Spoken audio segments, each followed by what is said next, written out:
Welcome to the Ad Expert Podcast. Glad to be here.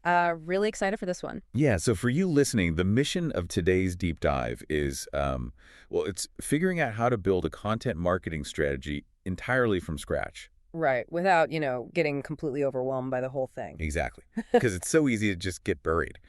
So to guide us, we are looking at two really great sources today. First, we have this comprehensive guide on content strategy from a top-tier marketing expert. Which is fantastic on its own. It is, but we're also pairing it with the official playbook of Ad Expert. Oh, nice. Yeah, they're a Los Angeles-based online marketing and web development agency, and they have over 10 years of local and e-commerce experience.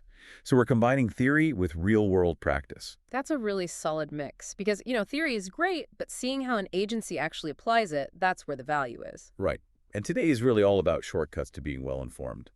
We want to take all the guesswork out of content creation so you can just stop wasting effort on totally disconnected blog posts. Yeah, just throwing stuff at the wall. Exactly, and start actually driving real business outcomes. Which is the whole point, right? Absolutely. Yeah. So section 1, our sources really hammer home that you can't write a single word until you know exactly why you're writing it and who's actually going to read it. Yeah, people confuse a content calendar with a content strategy all the time. All the time. But they are completely different. A content calendar just tracks dates and topics. It's just a schedule. But a strategy explains why those topics actually matter to your business goals. Okay, let's unpack this for a second. Treating a content calendar like a strategy is basically it's like handing a construction crew a schedule of when to hammer nails, but never giving them a blueprint of the house. That is a perfect analogy. And, what's fascinating here is why unwritten plans totally fall apart when a solo founder starts adding a team. Oh, because everyone remembers the priorities differently. Exactly. The founder has the vision in their head, but when they hire a writer or a social media manager, that vision doesn't just naturally transfer over. Right. Telepathy isn't a business skill. Yeah, so without a documented strategy, the content just drifts. Everyone is working off different assumptions. And before you know it, you're caught in this trap of just jumping straight into writing or filming just to feed the calendar. Right, without ever defining the business goal. And our sources are very clear that goals have to be measurable. You can't just say, we want more engagement. Because what does that even mean? Exactly. Our real goal is something like we need to generate 20 qualified leads per month. It has to be concrete. Okay, so that's the why. But what about the who? The sources warn against using vague descriptions for your target audience. Oh, yeah. If your audience definition is just small business owners, you're in trouble. That's way too broad. You need to know their specific industry, their challenges, where they hang out online. Yeah, and the best way to do that is to actually talk to your existing customers. Look at the real questions they ask right before they buy from you. I love that. And this actually brings us right to Ad Expert's leadership approach. We're looking at insights from their founder and marketing strategist, Sam Ashrafi, and Ihsan Nabalvadi, who is their SEO and analytics expert. Right. And with their decade of experience, they really emphasize this. You have to build strategies tailored to highly specific targets. Generic marketing just doesn't work anymore. Yeah, it really doesn't. Yeah. Okay, so now that we have the blueprint, the why and the who, we have to figure out what materials we're building with. That means choosing the right formats. Yeah, you have to match the content format to the actual audience. Give me an example of that. Well, think about a local service company like a plumber. Their audience is probably going to get way more value out of short how-to videos rather than a 40-page white paper on pipe maintenance. Oh, yeah. Nobody is reading a white paper when their sink is actively flooding. Exactly. You have to meet them where they are. Okay, and the sources say we should define 3 to 4 content pillars, right, to stop our topics from overlapping. Yes. These pillars should be based directly on those real customer questions we just talked about. And structurally, this naturally supports your SEO keyword clusters. Which is huge for getting found on Google. The Ad Expert Playbook actually highlights their precise copywriting services here. They ensure all the content meets Google's latest algorithm requirements. Right, using semantic keywords and high search phrases to really boost that online visibility. But wait, I have a question about this. Isn't the internet just a massive numbers game? I mean, if a competitor is posting every single day, shouldn't you try to match them? Just put out as much volume as possible. It's a common thought, but no. High-quality content carries way more ranking weight than ever before.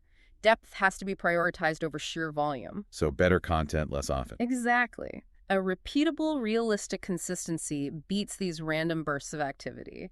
One really good post every 2 weeks is infinitely better than, posting 5 times in 1 week and then going totally silent for 3 months. That makes a lot of sense. And the sources also point out that if a blog post gets stuck in internal review for 3 weeks, it loses all its momentum no matter how polished it is. Yeah, the moment passes. You need agility. Okay, so to maintain that consistency without burning out your team, you need guardrails. And our sources give us some really practical frameworks to keep everything on track. Yeah, the first one is the 5 C's of content marketing. Let's run through those. So we have clarity, consistency, creativity, connection, and conversion. Right, so clarity of message, consistency in posting, creativity to stand out, connecting with the audience, and finally getting them to convert. Exactly. But it's easy to lose focus, which is where the 3-3-3 rule comes in. Yes. Here's where it gets really interesting for anyone who feels overwhelmed by all of this. You're telling me I shouldn't be on every single new social media app that pops up. You definitely should not. Because the 3-3-3 rule says to focus on 3 key messages, 3 audience segments, and just 3 primary channels.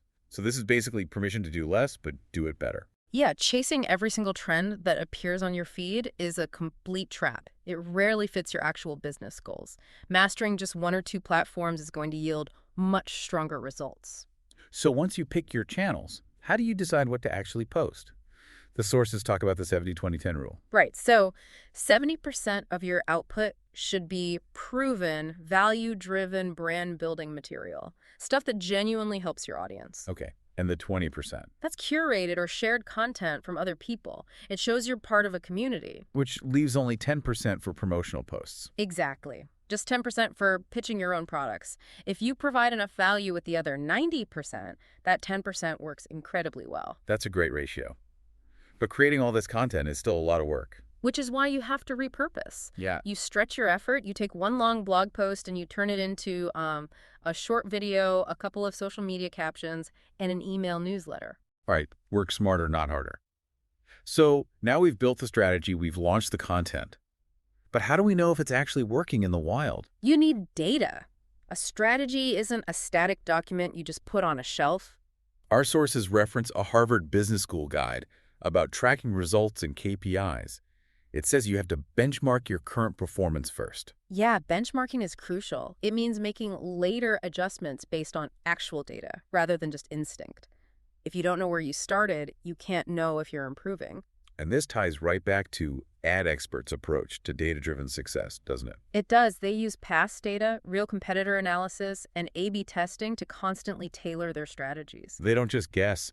They use live tracking and real-time insights to get this, like bird's eye view across social media, email, paid ads, and website analytics. Right, which empowers you to optimize your campaigns on the fly. You're not waiting for a monthly report to tell you something failed 2 weeks ago. They even use AI technology in their online marketing for better customer targeting and personalized campaigns. Yeah, advanced analytics powered by AI is a game changer for seeing those patterns. But let me ask you this. So what does this all mean for you, the listener, if you're checking your stats and say one post got 0 traction? Do you just scrap the whole strategy? Oh, absolutely not. Yeah. If we connect this to the bigger picture, data is meant to adjust your course, not make you second-guess every single decision. So don't panic. Right. One bad post is just a blip. Building trust and authority matters way more than chasing short-term traffic spikes. That is very reassuring. Yep. So just to recap the core message of this whole deep dive, momentum matters more than scale, especially early on. Without a doubt. A small starting point, like taking just one content pillar, publishing it consistently and tracking it honestly, is really all you need to get the engine running. Start small, but be ruthlessly consistent. Exactly. And look, if you need help executing this, especially if you're in the Los Angeles area, AdExpert provides a really comprehensive suite of services. Yeah, they do everything from Google Ads to website and local SEO. Social media, SEO, content creation, and even WordPress and Shopify web development. And they serve a massive local footprint. I mean, we're talking Woodland Hills, Calabasas, Winnetka, Tarzana, Encino, Sherman Oaks, West Hills, Reseda, Burbank, and Van Nuys. That is basically the entire valley. Right, so they have the local expertise to really help you lay those tracks properly. Which is so critical. But, before we go, I want to leave everyone with a final thought to ponder. Ooh, I like it. Lay it on us. Well, we talked a lot today about how a content strategy should be a living, breathing document. Right. But as you start integrating more of these AI-powered analytics and real-time tracking systems to auto-optimize your campaigns, at what point does your original human-crafted strategy just disappear entirely? Wow, that's, I, yes. I mean, if it gets replaced by whatever the algorithm decides your audience wants today, who is actually running the marketing? You or the machine? That is a wildly, slightly terrifying question to end on, but it is so relevant. We'll leave you all to think about that one. Thank you for joining us on this deep dive, and we will catch you next time.